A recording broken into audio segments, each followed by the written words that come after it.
Hello everyone, so today we will talk about KVL, Kirchhoff voltage law. So KVL and the KCL are the most important thing for circuit analysis. So the KCL is always about node. So the current coming into the node equals current coming out of node.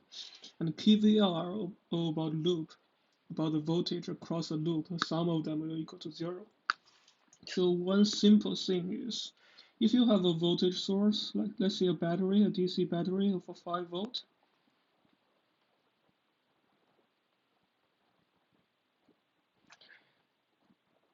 this is plus, this is minus. So this is also a loop by itself. So you can think about it. Okay, your starting point over here, then coming here, then coming back. So we know KVL says a loop, the sum of the loop will be 0. So when you are coming from the left to the right on this side, you will see this is a negative sign. So you will put a negative 5 volt over here.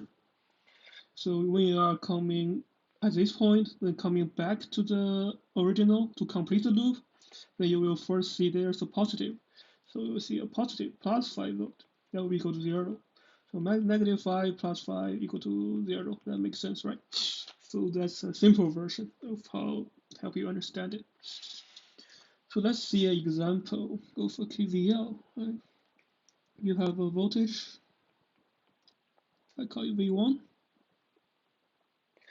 Then you have a resistance R1. Then you have another voltage source V2. Then you have another resistor R2. And then coming from to the ground. So the most important thing about a KVL is when you are analyzing a loop, you need to know the sign. For example, if we are analyzing a loop coming clockwise, in this case clockwise, then let's see the first point from here goes over here. We can see a negative sign, so it'll be negative 1 volt, negative V1. And then the second thing we see is a resistor.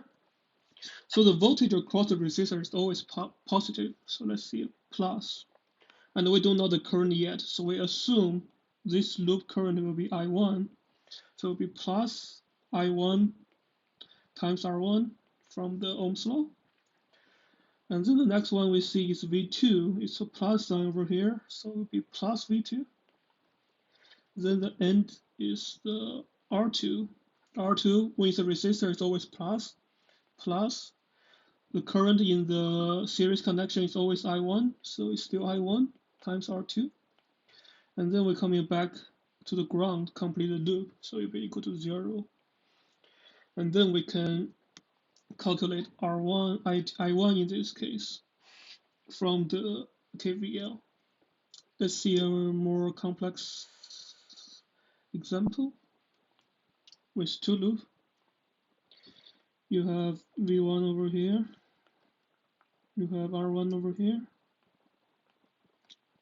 you have R2 over here, you have R3 over here, then you have another voltage source, V2, you have another voltage source coming the other way, V3, and then let's complete the loop.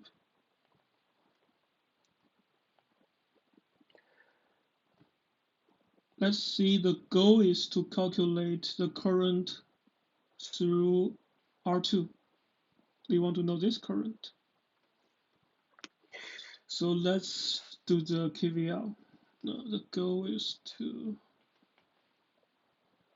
calculate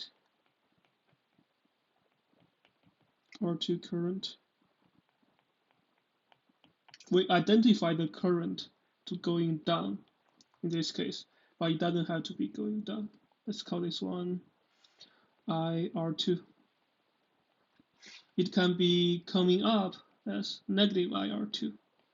So the current direction doesn't really matter. We just define it that way. So in this case, we have two loops, so we need to use two KVL equations to solve it. The first loop is over here.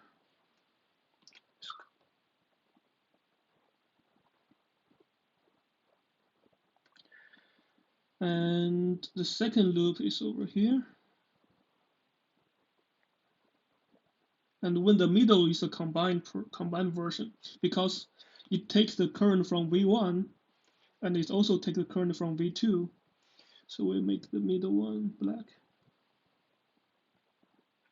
So let's do the first loop. So first, let's define the current here as I1. The current coming here as I2. Another color.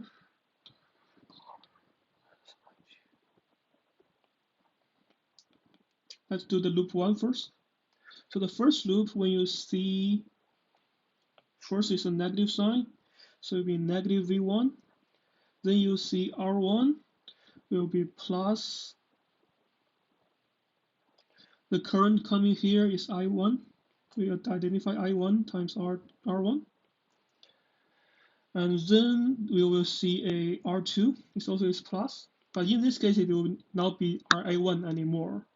It will see, in this case, remember the KCL says, in this node, the current coming into the node equals to current coming out of the node. So in this case, the current coming in are I1 and I2. They are coming into the node. The current coming out are IR2. So IR2 will equal to I1 plus I2 in this case. So the voltage across R2 will be plus IR2 times R2. And after that, you will see a V3. So it will be, and also a negative sign first. So it will be minus V3.